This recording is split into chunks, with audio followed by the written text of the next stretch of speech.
आज तर मला यांनी रस्त्यातच सोडून दिलं. नमस्कार मित्रांनो, मी तुमचा लाडका मयूर मगर. आजच्या व्लॉगची सुरुवात होती आपल्या गावाकडं. आमची माय सकाळच्या काही इथे टाकत होते गरम गरम भाकरी आणि इथं आमच्या खादड गँगचं खायचं सुद्धा काम चालत होतं. आणि इथं आमचे भाविनोदर असे रेडी होत होते की त्याला आज पोरगी पाहायला जायचंय. मग काय आज होता आपला कॉलेजला पहिला पेपर. मग काय आपण थाटामाटात आवरून थेट निघलो होतो कॉलेजच्या दिशेने. मग काय भाऊ कॉलेजला पोहोचलो आणि आपल्या आधी आपले इथे कार्यकर्ते हजर होते बरं का. हे आहे बघा आमचं छोटंसं कॉलेज. मग काय झटकन पेपर देऊन आपण निघालो होतो शेतामध्ये.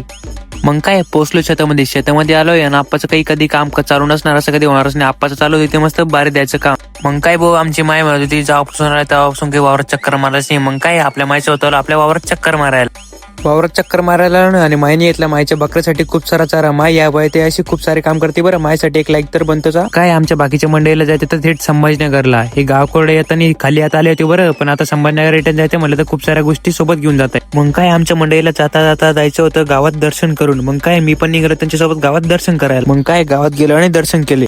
मग काय आपल्या मंडळीने दिलं मला रस्त्यामध्येच सोडून जाय म्हणे इथून चुपचाप पैपे. मग काय तुमचं भाऊ न काही बोलता चुपचाप पैपे चालले आला तिथून. मग काय घरी आलो आपल्याला काही दंबोट्टे काढले आप्पाची आपल्या गाडी आणि निघालो थेट चिंचोलीला. मग काय तिथं आलो आपला आदित्य भाऊची आपल्या गाडीची पूर्ण हवाच गेली होती. आमचे साहिल भाऊ गाडीमध्ये अशी 4-5 दिवस हवा मारली. त्यांच्याकडून काही एकदा पण हवा नाही गेली बरं गाडीमध्ये. मग काय भाऊ कशी बशी गाडीमध्ये हवा मारली आणि वाजले होते 5. मग काय आपल्या कार्यकर्त्यांना काही घरी दम पडतोय वय.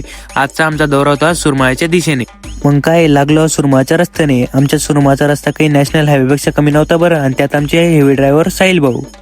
मग काय पोहोचलो होतो सुरमाळ्याला. इथला जो व्ह्यू होता ना एकदम अमेझिंग होता बरं. मग काय मंदिरामध्ये गेलं दर्शन वगैरे घेतलं. मग काय आम्ही बघायला गेलो असा खतरनाक असा व्ह्यू. हा व्ह्यू असा खतरनाक होता ना की इथून निघायचं मनच नव्हतं करत बरं.